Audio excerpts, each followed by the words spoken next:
In preparation of certain events, I recently completed several games, one of which being Bloodborne.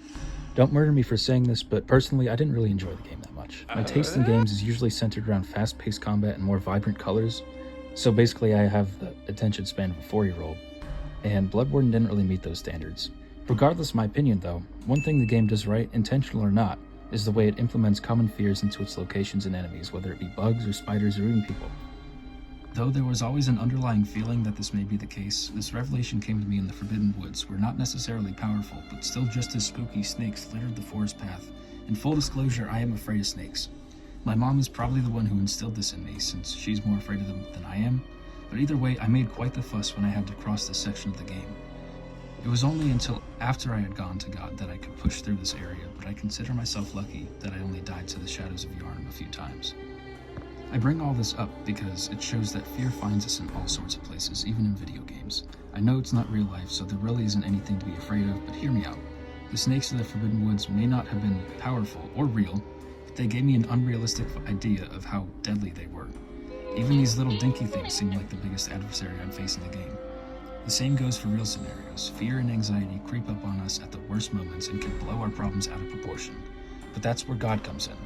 We won't always have control over the things that happen in our life, but God is good for helping us handle them.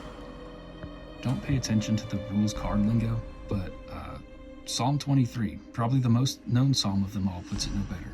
The Lord is my shepherd, I shall not want. He maketh me to lie down in green pastures. He leadeth me beside the still waters. He restoreth my soul. He leadeth me in the path of righteousness for his name's sake. Yea, though I walk through the valley of the shadow of death, I will fear no evil, for thou art with me. Thy rod and thy staff, they comfort me. Thou preparest a table before me in the presence of mine enemies. Thou anointest my head with oil, my cup runneth over. Surely goodness and mercy shall follow me all the days of my life, and I will dwell in the house of the Lord forever. Though there is certainly a lot to take away from this bit, what I understand the main idea to be is that God is forever on our side, and no one in the world is as comforting and secure as him. His presence is enough to calm the most anxious heart, and anyone with enough sense to call on him will never be deserted. There is a reason why this is the greatest known psalm.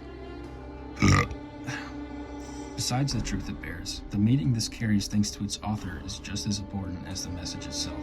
Psalms was largely composed by Mr. King David himself, the same guy who took on a Philistinian behemoth with a pebble and some faith. The same guy who narrowly escaped persecution by the big bad King Saul and eventually took the throne for himself. If that doesn't say he has experience dealing with fear, nothing will. I don't bring all this up to invalidate your fears, viewer, but that's just all they are, fears. It's natural for people to be crippled by this emotion, but God and his word shows us how we can channel these feelings into something greater, faith. Faith that the Lord is just to keep you in the safety of his arms forever. Hey, thanks for sticking around. Admittedly, this topic has been in my backlog of potential messages for a while, but I knew it was missing something, so I never went through with finishing it. It was only until I heard Mr. Keaton Smith preach that I could find that missing piece, so shout out to him.